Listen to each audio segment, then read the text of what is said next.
Meus amigos, hoje nós vamos conversar um pouco sobre o capítulo 12 do livro Palavras de Vida Eterna, livro de Emmanuel, psicografado por Francisco Cândido Xavier. Mas antes disso, vamos elevar os nossos corações ao alto e pedir para que nosso irmão maior Jesus fique sempre conosco, que ampare os nossos propósitos e nos guie para a felicidade eterna.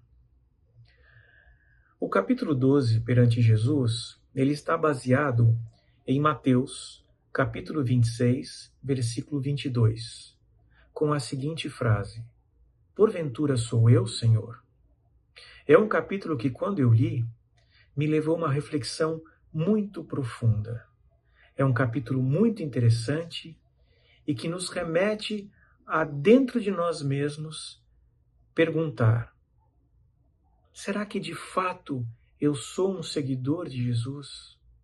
Será que de fato eu faço tudo, a todo instante, para honrar a presença dele em meu coração? Então vamos conversar um pouquinho sobre Porventura sou eu, Senhor? Nós estamos então na última ceia de Jesus com os seus apóstolos. Nesta ceia, Jesus então se dirige aos discípulos e diz: algum de vocês irá me trair. Os discípulos, ouvindo isso, ficaram perplexos, não conseguiram entender direito esta afirmação, e esta afirmação fez com que eles ficassem completamente transtornados. E chegam para Jesus e falam: porventura sou eu, Senhor?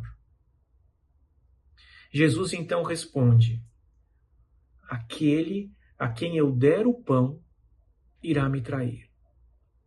Ele se dirige então a Judas, coloca o pão na boca de Judas e ao pé do ouvido dele diz a seguinte frase: o que tiver que fazer, faça depressa.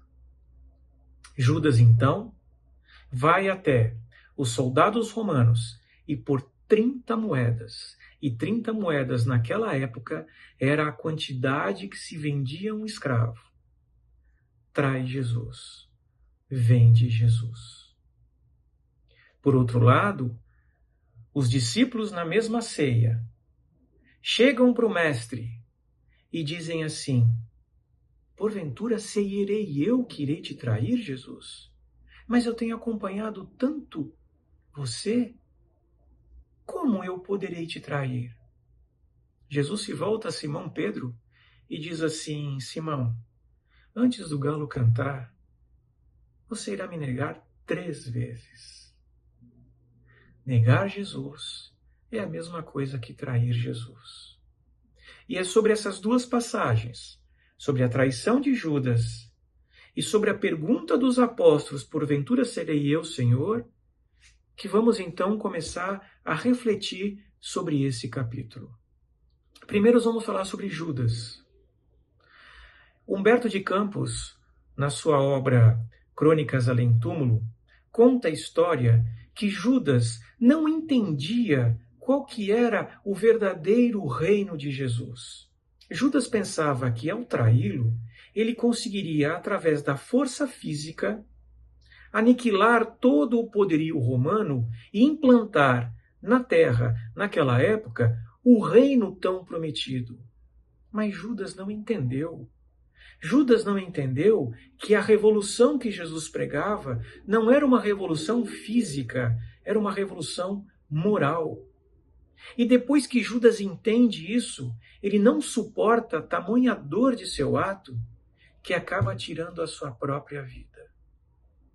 Mas Judas se arrependeu. Tanto se arrependeu que depois volta como Joana d'Arc e, sem negar Jesus nem um segundo da sua existência como Joana d'Arc, acaba sendo queimada viva numa fogueira. Meus amigos, Judas se arrependeu verdadeiramente do seu ato. Mas e nós? E nós? Julgamos o próximo o tempo todo e julgamos Judas até hoje, mesmo sabendo que de fato ele não fará mais o mesmo erro que se arrependeu. Mas julgamos o próximo. E pior que julgar ao próximo, julgamos e condenamos. E esquecemos de ver os nossos próprios atos. Judas não é muito diferente daquilo que nós somos. Erramos o tempo todo. Negamos Jesus o tempo todo. E se Jesus é a palavra de Deus, negamos Deus também o tempo todo. Precisamos acabar com esse hábito que temos de julgar ao próximo e não conseguir enxergar a trava que está no nosso próprio olho.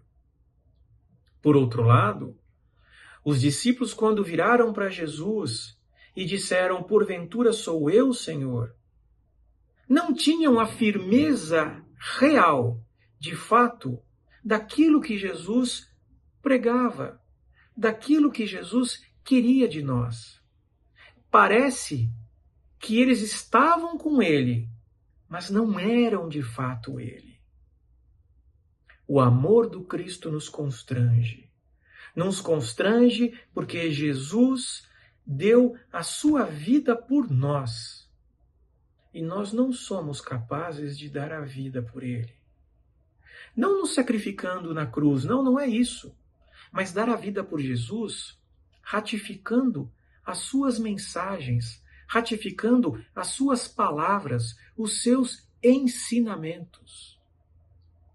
Mas a misericórdia divina é tão grande, mas é tão grande, que temos todos os dias, 24 horas, para podermos reparar os nossos erros, aparar as nossas arestas e fazer o bem.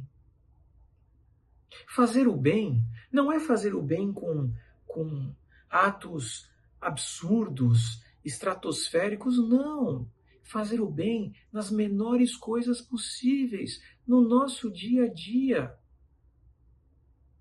Esta é a chave. É fazer o bem. É não trair Jesus. É não ser constrangido com o seu amor. E é não ter que virar para ele e dizer, porventura sou eu, Senhor? Amigos, Emmanuel, neste capítulo, no fim desse capítulo, nos dá uma receita de bolo. Nos dá o passo a passo para que possamos estar, de fato, perante Jesus e vivenciando Jesus. Emmanuel, então, no fim desse capítulo, ele fala, e nós? Como estamos vivendo? Será que estamos perante a Jesus nos prélios da vaidade e do orgulho? Nas exigências do prazer egoísta? Na tirania da opinião? Na crueldade confessa? Na caça da fortuna material? Na rebeldia destruidora? No esquecimento de nossos deveres? No aviltamento do nosso próprio trabalho? É uma reflexão enorme. Será que todos esses itens que Emmanuel acaba de nos falar, acaba de nos dizer no capítulo 12, será que de fato nós estamos perante do Mestre? Será que de fato Jesus está no nosso coração, além de estar na nossa fala? Porque é muito fácil falar, é muito fácil pregar, mas o difícil é praticar o que se prega. O difícil é exemplificar os ensinamentos do Mestre. Mas, como eu disse, a misericórdia divina é imensa. E nós temos oportunidade todos os dias para reparar os nossos erros. O convite desse capítulo, então, é que possamos exemplificar todos os ensinamentos de Jesus. Estar com Ele de coração, a fim de que possamos senti-lo de verdade e crescer, crescer, crescer e crescer para alcançar a pureza de espírito perante Jesus. Estamos com Ele, queremos Ele, iremos fazer força para continuar com Ele. Que Papai do Céu nos ampare, nos assista e fortaleça a nossa fé, a fim de que possamos, de fato, praticar aquilo que pregamos. E que assim seja.